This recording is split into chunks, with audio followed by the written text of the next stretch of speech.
Hello everyone, this is Ian's father, Robert. As you can see in the video, my son is having a very difficult time, and I will explain. If you're having feelings of deja vu, you aren't crazy.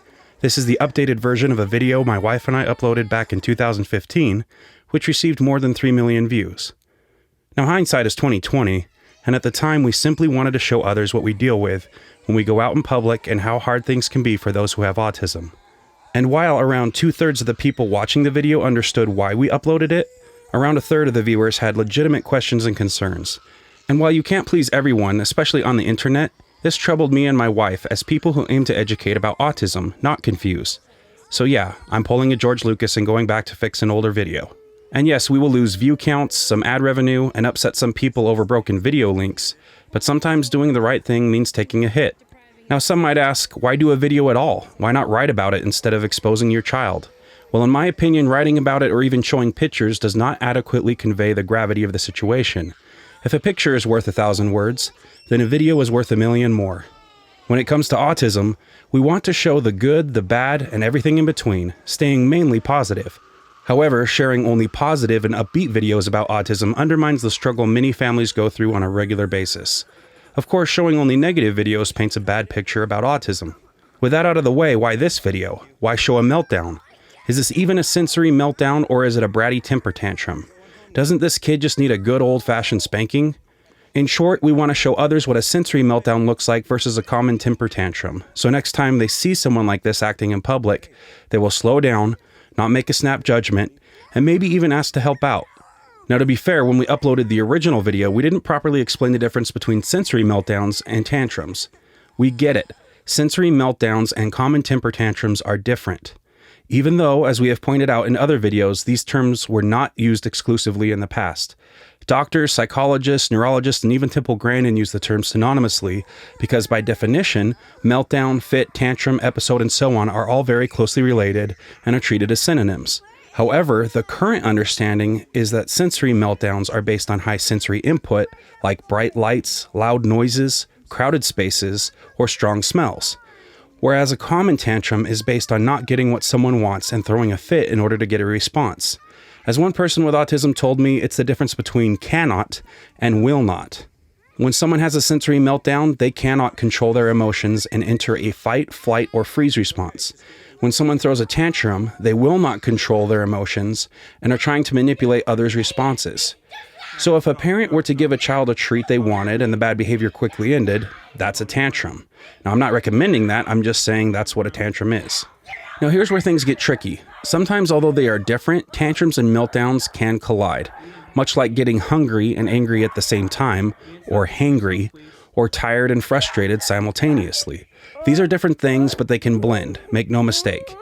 And it makes things much worse. As we showed in the original video, earlier in the day my son was having a sensory meltdown in the car. He calmed back down to an acceptable level, and we decided to treat the boys to a nice day at the mall.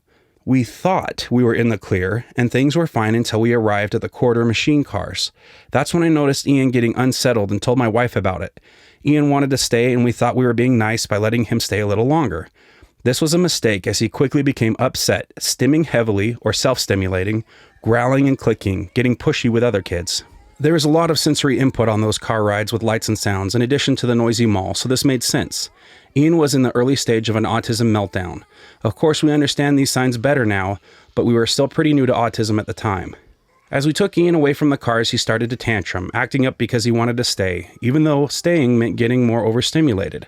Because of this, things escalated very quickly. This is also why in the original video we used both terms tantrum and meltdown. My apologies for any confusion this may have caused. We decided that we should get out as we started to anticipate a massive meltdown. While we were new to autism, we at least recognized some of the signs. On our way out of the mall, you can barely hear my wife say, "You called it." Oh, you called it. Meaning she acknowledged what I said earlier, thinking Ian might have a meltdown. This is also why I said it usually takes about half an hour before he gets overstimulated to the point of meltdown, because that was our experience at the time. His threshold is probably like half an hour, would you say? Public places, then he gets overstimulated. Ian now does a much better job in public places thanks to the conditioning, therapies, medication, and at times headphones to block out the noise. As you can clearly see, we didn't make it out of the mall in time, and we do try to be sensitive to other people's experiences in public places, but we don't always catch things in time. Another thing people noticed in the video was Ian's red harness, which he doesn't use anymore. We used to have him wear it because he would run away so much and endanger his life. The harness actually saved his life at one point as he ran into oncoming traffic, and we pulled back on his harness just in time. So before you say things like we treat our son like a dog on a leash, please try and give the benefit of the doubt. We have a video about it, so please watch if you have more questions. Lastly, we hope you can look past what many have called exploiting our child and see the video in the context of educating and helping others. Our son has seen the first video we published and read some of the comments. He surprised me by telling me he's happy to have the video online as it helps others understand what he goes through and what autism can be like. What a neat kid.